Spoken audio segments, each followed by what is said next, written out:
Friends, இன்னைக்கு இப்போ படிக்க போகிற வசனம் பார்த்தீங்கன்னா புதிய ஏற்பாடில் மத்தேயு அதிகாரம் 1. ஆபிரகாம் மீன் குமாரனாகிய தாவீதின் குமாரனே, இயேசு கிறிஸ்துவினுடைய வம்ச வரலாறு. வசனம் 2. ஆபிரகாம் ஈசாக்கை பெற்றான், ஈசாக்கு யாக்கோபை பெற்றான், யாக்கோபு யூதா அவன் சகோதரனை பெற்றான், யூதா பராசையும் சாராயையும் தமரினிடத்தில் பெற்றான். பராஸ் இஸ்ரேமையும் பெற்றான். இஸ்ரேம் ஆராமை பெற்றான். ஆராம் அம்தினாபை பெற்றான்.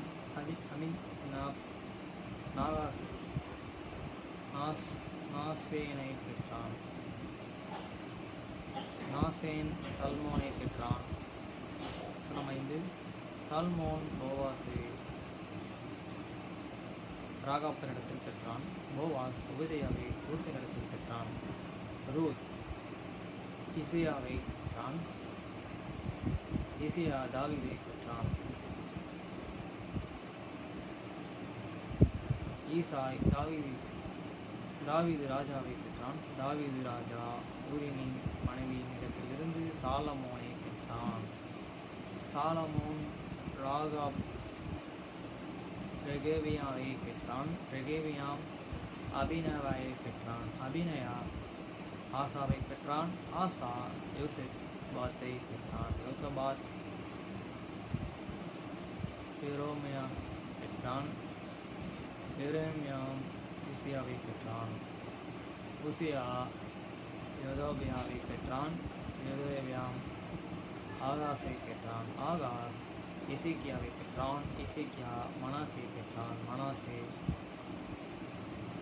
அமோனை பெற்றான். அமோன் யோசியாவை பெற்றான்.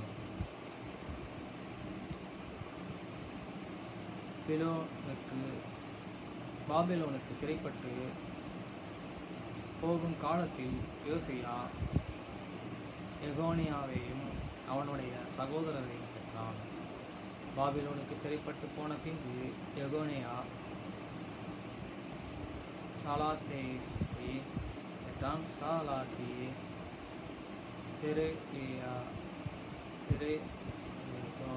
பெற்றான். செரேலேபால் அபியூதாயை பெற்றான். அபியூதா எலியக்கினியை பெற்றான். எலியக்கின் அசாரை பெற்றான். அசா சகோதரரை பெற்றான். அசா ஹகிமை பெற்றான். ஹகிம் எலியூதை பெற்றான். எலியாசரை பெற்றான். எலியாசர் மத்தேனை பெற்றான். மத்தேன் யாக்கோபை பெற்றான். யாக்கோபு மரியாவினுடைய புருஷனை யோசேப்பை பெற்றான். அவனிடத்தில் கிறிஸ்து எனப்படுகிற இயேசு பிறந்தார். இவ்விதமாய் உண்டான தலைமுறைகள் எல்லாம் ஆபிரகாம் முதல் தாவீது வரலாறுக்கு 14 தலைமுறைகள். தாவீது முதல் பாபிலோனுக்கு சிறைப்பட்டு போன காலம் வரைக்கு 14 தலைமுறைகள். பாபிலோனுக்கு சிறைப்பட்டு போன காலத்து முதல் கிறிஸ்து வரைக்கும் 14 தலைமுறைகளும் ஆகும். இயேசு கிறிஸ்துவனுடைய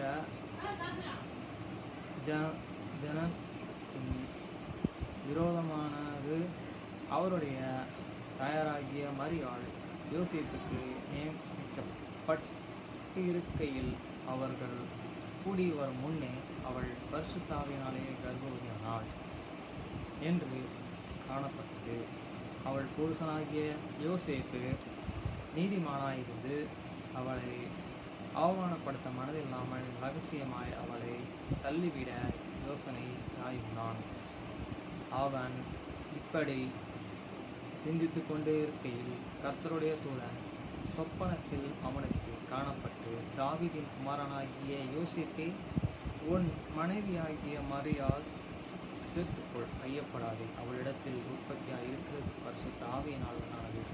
வசனம் 21. அவள் ஒரு குமாரனை பெறுவாள், அவருக்கு இயேசு என்று பெயரிடுவாயாக, ஏனெனில் அவர் தமது ஜனங்களின் பாவங்களை நீக்கி அவர்களை ரட்சிப்பார் என்றான். தீர்க்கதரிசியின் மூலமாய் கர்த்தராலே உரைக்கப்பட்டது நிறைவேறும்படி இது எல்லாம் நடந்தது. அவன், இதோ ஒரு கன்னிகை கர்ப்பவதியாகி ஒரு குமாரனை பெறுவாள், அவளுக்கு இம்மானுவேல் என்று பெயரிடுவார்கள் என்று சொன்னான். இம்மானுவேல் என்பதற்கு தேவன் நம்மோடு இருக்கிறார் என்ற அர்த்தம். யோசேப்பு நித்திரை எழுந்து கர்த்தருடைய தூதனை தனக்கு கட்டளையிட்டபடி தன் மனைவியை சேர்த்து கொண்டு அவள் தன் முதற் பேரான குமாரனை பெற்ற அளவு அவளை அறியாதிருந்து அவளுக்கு இயேசு என்று பெயரிட்டார்.